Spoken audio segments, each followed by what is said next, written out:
안녕하십니까. 글로벌 수익 컨설팅팀 한인섭 선임 매니저입니다. 글로벌 시장의 주요 이슈를 알아보는 글로벌 이슈 체크, 금일 주제는 스페이스 X와 민간 우주 산업입니다.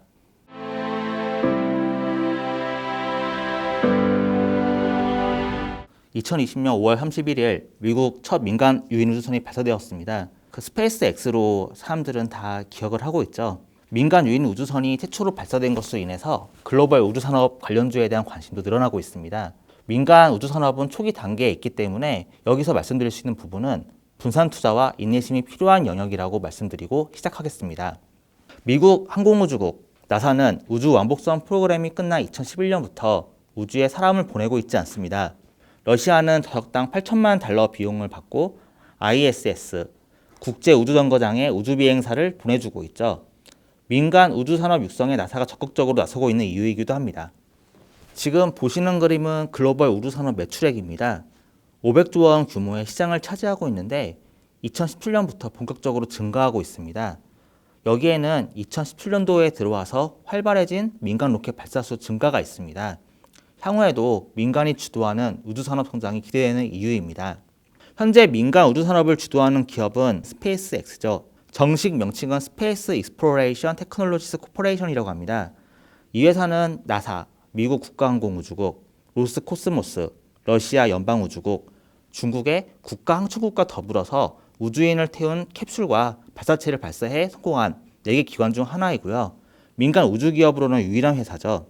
스페이스 X는 우주산업은 원래 보잉이나 로키드 마틴, 노스롭 그루먼으로 대표되는 방산복합 기업체들이 차지하고 있는 영역입니다.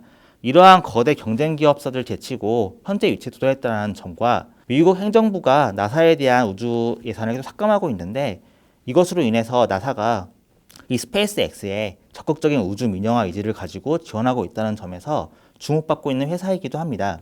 2019년도에 나사 협력기관 계약 금액을 보면은 9.1억 달러, 원화로 2조 원 규모인데요. 관련 기관 중에는 6위를 차지하였습니다.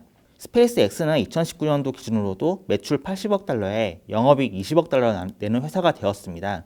이후에도 지구궤도 여행상 출시와 스타링크라는 인터넷 위성 서비스도 확대할 것으로 보여서 기대가 되죠. 스페이스 X가 2020년도 2월 달에 기업 공개 상장을 하겠다라는 언론 보도가 있었으나 아직 공식적인 의견을 내놓진 않습니다. 그러다 보니 상장이 되어 있지 않기 때문에 살 수가 없습니다. 스페이스 X에 대한 관심을 계기로 관련 우주산업주를 살 수밖에 없는 상황입니다. 현재 민간 우주산업을 보는 그림은 전기차와 같습니다. 전기차에서 테슬라가 맡은 역할을 스페이스 X가 맡을 것이라는 기대감이죠. 현재 스페이스 X가 상장되어 있지 않으니 민간 우주산업에 대한 대표적인 기업들이나 ETF를 장기적으로 들고 가는 방법밖에 없을 것 같습니다. 2010년 6월에 미국의 테슬라가 상장하였죠. 당시에 내연 기관차를 만들던 글로벌 자동차 업체들이 득실했기 때문에 전기차 시대가 지금처럼 이렇게 빨리 올 거라고 생각 못했을 겁니다. 당시에 부각받던 전기차 산업 관련 종목에는 전기차 배터리 교환 사업을 내세우고 있던 기업가치 225억 달러, 약 25조 원의 기업가치를 가지던 베터플레이스라는 기업이 있었는데 2013년도에 결국 파산하였습니다. 현재 상장한 우주산업 기업들도 테슬라인지 베터플레이스인지 알 수가 없는 초기 단계입니다. 이 점을 감안하시고 변동성에 휘둘리지 말고 장기적으로 투자하실 필요가 있습니다. 또한 애널리스트들의 기업 전망치들도 과대평가되어 있을 가능성이 높습니다. 향후 민간 우주산업도 경쟁이 심화될 것으로 보고 있는데 가장 큰 이유는 스페이스 X가 상업성을 확보하기 위해서 발사 비용을 줄이려고 하는 점에 있기 때문입니다. 현재 로켓을 한번 쏘는데 1,500억 원이 듭니다. 이걸 10분의 1로 줄이는 것을 목표로 하고 있는데 이렇게 되면 양적 성장이 있겠지만 반대쪽으로는 단가이나 경쟁이 붙을 수가 있다는 점 감안해서 보셔야 합니다. 방사선 복합체들의 규모의 경제에 의한 진입장벽이 빠르게 무너질 수도 있다는 겁니다. 만약 이렇게 된다고 하면은 변동성이 높게 될 수밖에 없는데 여기에 대한 대안으로 로키드 마틴이나 노스롭 그루먼과 같은 방산업체들을 바라보는 것도 대안이 될 수가 있습니다. 관련 ETF와 대표적인 민간 우주기업 3개를 언급드리려고 합니다. 처음은 티커가 UF, 프로시큐어 스페이스 ETF입니다. 프로큐어 스페이스 ETF는 우주산업 관련 기업으로 구성된 ETF인데요. 우주산업 ETF 중에서 가장 큰 규모임에도 펀드 설정액과 일평균 거래량은 적기 때문에 유의하실 필요가 있습니다. 펀드 설정액은 2,110만 달러로 원화 250억 원 규모이고요. 일평균 거래량은 2만 주 내외, 원화로 약 2,400만 원입니다. 운용보수 0.75%의 분기 리밸런싱이 이루어집니다. 구성하고 있는 관련 기업들로는 글로벌 우주항공 회사들로 종목이 구성되어 있고요. 위성 기반 소비자 제품, 로켓 및 위성 제조, 우주기술용 하드웨어, 지상장비 제조, 우주 기반 이미지 및 정보 서비스 5가지 범주로 구분이 됩니다. 비중 상위 종목으로는 무선 메시지 서비스 제공회사로서 저궤도 인공위성을 운영하는 오브콤, 위성통신 서비스 업체인 맥사 테크놀로지스, 미국 내 위성방송 TV 및 오디오 제공업체인 DC 네트워크, GPS라고 불리는 위성 항법 장치 및 레이저 위치 기반 소프트웨어 솔루션 제공업체인 트림블, GPS 내비게이션 업체인 가빈이 있습니다. 다음 말씀드릴 기업은 티커가 SPC, 버진 갤럭틱 홀딩스라는 기업입니다. 현재 시가총액이 34억 달러, 약 원화로 4.4조 원 정도고요. 2019년도 10월에 상장하였습니다. 아직까지 본격적인 매출이 발생하고 있지는 않습니다. 이 회사는 영국 버진그룹, 버진 애틀란틱 항공으로 유명한 이 버진그룹에 소속된 민간 우주기업입니다. 중궤도 구간의 무중력 체험 관광 사업에 집중하고 있고요. 민간 우주항공사로는 테슬라의 스페이스X, 아마존의 블루오리진과 더불어서 3대 회사로 알려져 있습니다. 로켓 지상 발사가 아닌 무선을 장착하여 공중에서 발사하는 방식으로 운영하려고 하고요. 2020년 첫 상업 비행을 시작해서 2020년 16회, 2021년 115회, 2023년 270회의 비행 계획을 잡았고 레오나르도 디카프리오나 브래드 피트 등 1200명이 올해 4월 29일 기준으로 예약했다고 알려져 있습니다. 다만 지금 코로나가 번지다 보니 버진그룹이 대주주인데 이들이 경영위험이 발생하면서 버진그룹은 이 SPC의 11%의 지분을 매각할 수가 있다는 공시가 있기 때문에 다수의 오버행 우려가 있는 상황입니다. 다음 말씀드릴 기업은 맥사 테크놀로지입니다. 티커는 MAXR이고요. 시가총액은 10억 달러, 그리고 꾸준히 매출액이 나오고 있는 업체입니다. 우리나라에서 비슷한 업체로는 세트랙 아이와 같은 회사가 있습니다. 위성통신 서비스 제공 업체고요. 지상 인프라, 지구 관측, 궤도상 어셈블리라고 불리는 미션부 및 여기에 들어가는 관련 솔루션을 제공하는 업체입니다.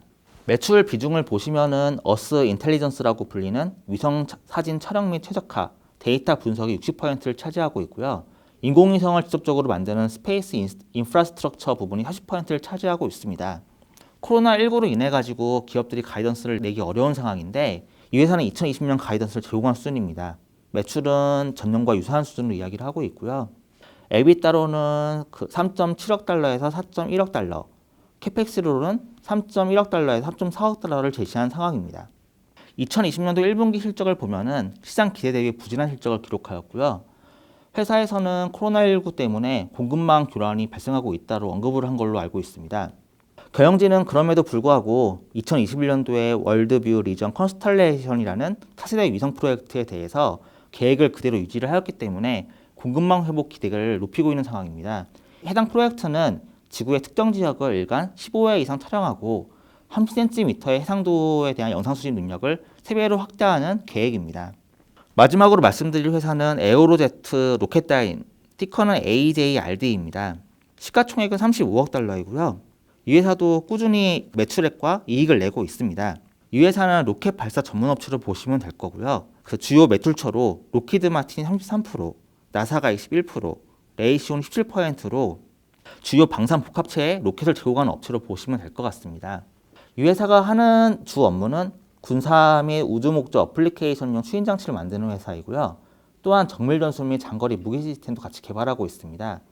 방위 산업의 경우에는 사드나 패트리어트 3 미사일과 같은 미사일 방위 프로그램이 들어가 있고요. 우주 사업 부분에서는 상단 로켓 엔진 및 SLS라고 불리는 나사의 우주 발사 시스템의 프로젝트를 맡아서 하고 있습니다. 이 회사의 주요 매출처는 ULA라고 불리는 보잉과 로키드 마틴의 합작사입니다. 여기에 델타 로켓을 공급해 왔고요. 다만 최근에 스페이스 X에서 팰컨 로켓을 등장시키면서 경제성 위협을 받고는 있습니다. 또한 스페이스 X가 미국 국방부 신규 위성 발사 입찰에서 배제된 걸로 인해 가지고 현재 소송을 간 상황인데요. 그렇기 때문에 델타 로켓이 조기에 폐기될 수 있는 우려도 존재한다는 점을 고려할 필요가 있습니다. 회사에서는 2020년 코로나19 영향에 따라서 공급망 차질로 추가적인 비용이 부과될 가능성이 높다고 이야기를 한 상황이고, 그렇기 때문에 마진하라고 연결될 수도 있다고 한 상황입니다. 수주잔고는 2020년 1분기 기준으로 52억 달러이고 추후 잔고 중에서 20억 달러는 12개월 내 매출로 반영될 전망입니다. 전반적으로 지금 우주 산업을 기업들에 대해서 알아보았는데 스페이스X에 대한 수혜주라기보다는 경쟁하고 있는 위치에 놓여 있는 업체들이 많이 있고요. 그럼에도 불구하고 스페이스X가 민간 우주 산업에 대한 관심을 불러일으켰기 때문에 관련된 산업 성장에 따라서 같이 갈 수 있는 가능성이 높습니다. 지금까지 스페이스X와 민간 우주 산업에 대해서 알아보았습니다. 들어줘서 감사합니다.